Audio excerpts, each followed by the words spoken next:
No.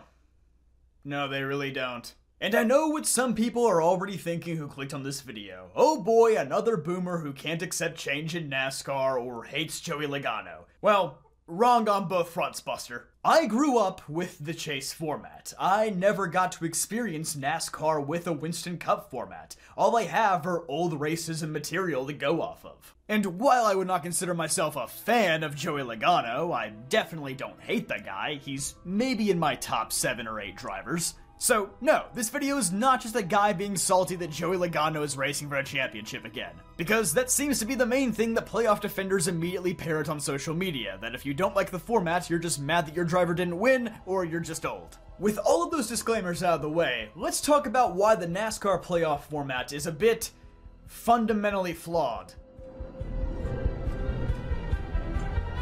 First of all, let's talk about the common phrase, performing when it matters most. This is what a lot of people say is what makes playoff formats so compelling across sports. A team can go on a magical run with a string of good performances to beat the odds and be crowned champions. Just this year, NC State went on a miraculous Final Four run in NCAA basketball. In 2007, the undefeated Patriots lost to the underdog Giants who went into the playoffs 10-6. Playoff formats in other sports make sense though. In other sports, you always face one team. The Giants may have had a terrible record heading into those playoffs, but they still had to put together an incredible streak and beat all the best teams straight up without any outside variables. In NASCAR, every week for 36 weeks, the same 36 teams face off against each other. There is no need for a bracket because by week 36, you've already figured out who the best driver is. In 2021, Kyle Larson had a dream season that almost went completely down the drain, because he certainly didn't perform when it mattered most. His team typically struggles at Phoenix in the fall. He ran the slowest of all the 4 championship contenders. And thanks to David Starr suffering a completely random brake failure, his season was saved by a clutch pit stop.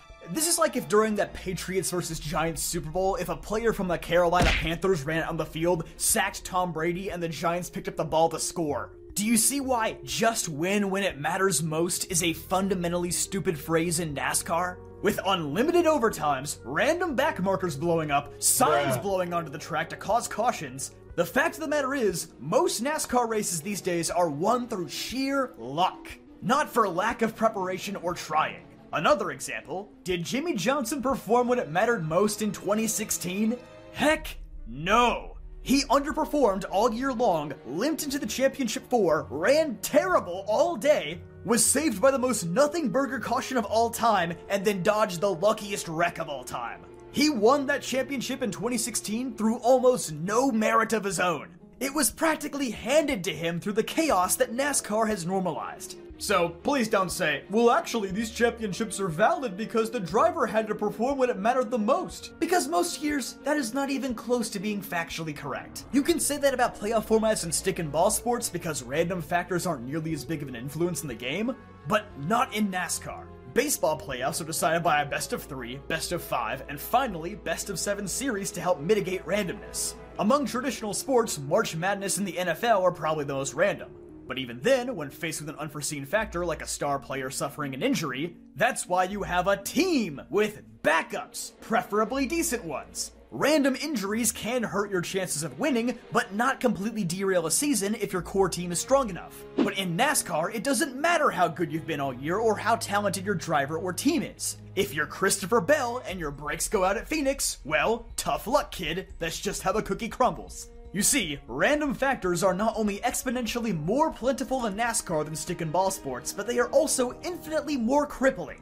One bad lap, one bad part, one bad pit stop can prevent you from winning a championship in the current format. That's just the nature of motorsports in general. It doesn't matter how much you prep, most things just aren't in your control. Just go ask Christopher Bell, who absolutely dominated Las Vegas with a flawless day, how hard it is to win races. You've got to be kidding me! Good job, buddy. That sucks, buddy. That sucks real bad, but wasn't meant to be. We did all we can do. I'd say the best team and driver only wins about 20% of the time, and that's being generous. Thankfully, NASCAR must have partially realized this fact in 2017 when they decided to add playoff points to the format. Now you could at least build a cushion to offset some of the random crap that happens in races leading up to the finale. But in reality, playoff points still don't stop guys from making very unlikely deep playoff runs. Such as 2024 Joey Logano, a driver who came into the playoffs 18th in regular season points with a single victory, now finds himself sitting in the final four with the most advantageous position. How the heck did we get here? This year we also had guys like Harrison Burton and Austin Cindric snub playoff spots from drivers who could have actually made the first 2 rounds interesting. Did anybody else just feel like this was the most mundane first 6 races in playoff history?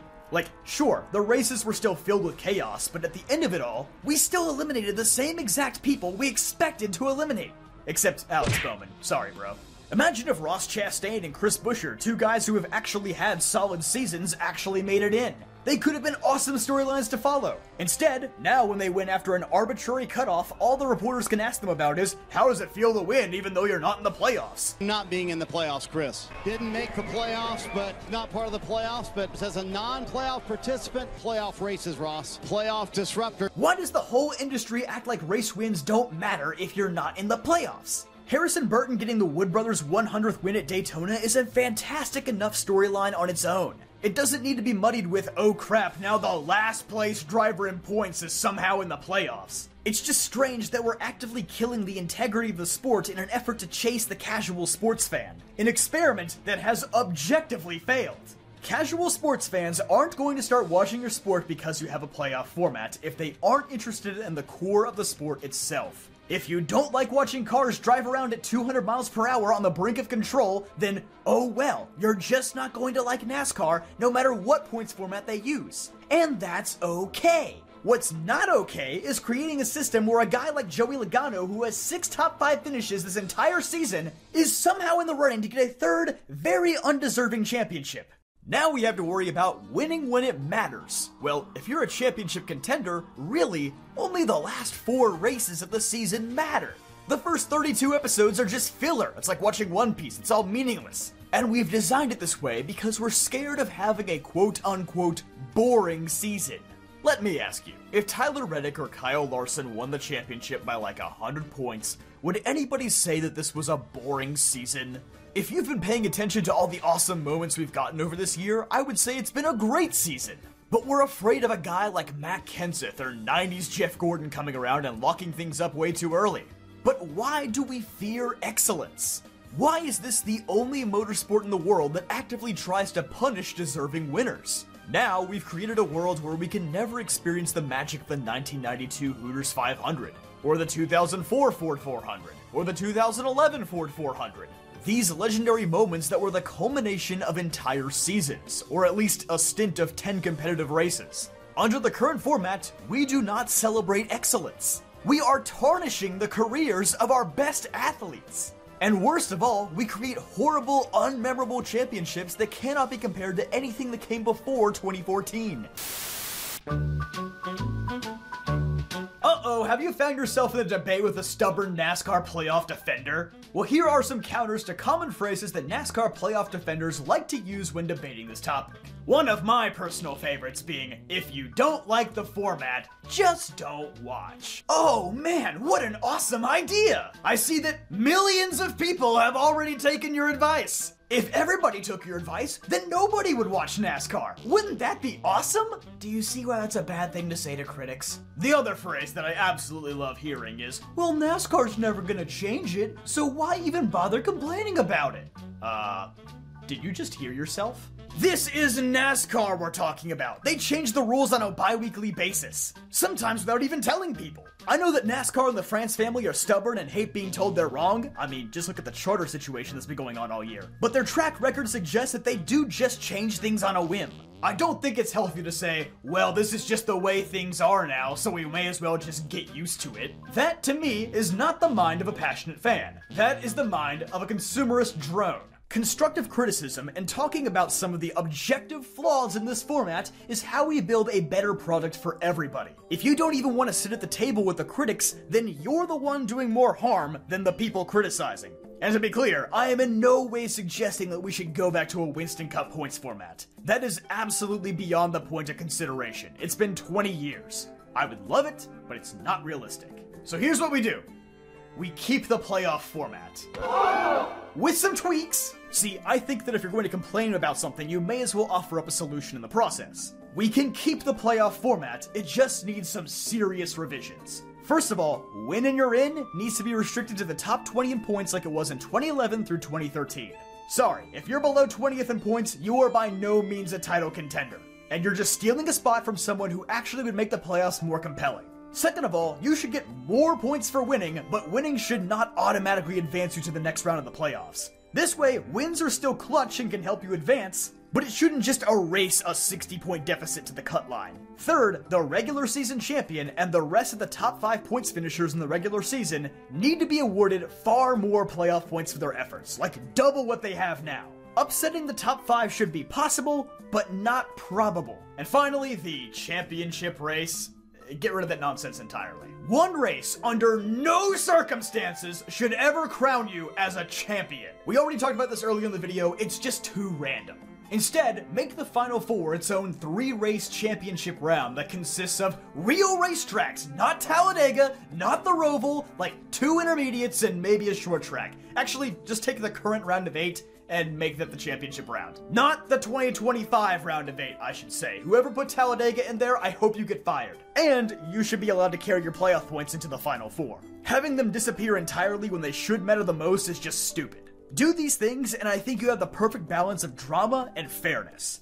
Because right now, the scales are tipped way, way too far away from fairness. I can't even say they're tipped towards drama because we end the season at freaking Phoenix of all places, which is like the least dramatic racetrack possible. And you know what? At the end of all this, you might be saying, why even bother? It's just a sport. It's just for entertainment. Why does it matter? And my answer to that is that people don't just watch sports for mindless entertainment. They watch for storylines, for legacies, to feel like it does matter. If the sport is actively reminding you that none of it matters, then why even watch? And I hate saying that because I love NASCAR more than almost anything else in the world. But at the end of every single season since 2014, I just find myself questioning, is it even worth it? Because if NASCAR doesn't take itself seriously, how can I? If you're someone who likes the NASCAR playoffs for all the excitement and drama it creates, that's fine. Good for you. I'm not here to force you to change your opinion. All I'm saying is, just recognize its flaws and how it's affected how we crown champions in this sport. Don't be one of those people that shuts down any criticism of the format because it's a format that deserves to be criticized. But I'd still watch NASCAR over Formula 1, don't get it twisted. Before I sign off, I'd like to remind you that you can now order Eric Estep's diecast from Groovy Hollow 4 on DailyDownforce.com. This is not a pre-order, it has already been produced and will ship straight to you. So be sure to get this exclusive collector's item today. But yeah, be sure to like this video if you enjoyed, subscribe for more videos just like this one, and check out DailyDownforce.com for more awesome NASCAR content.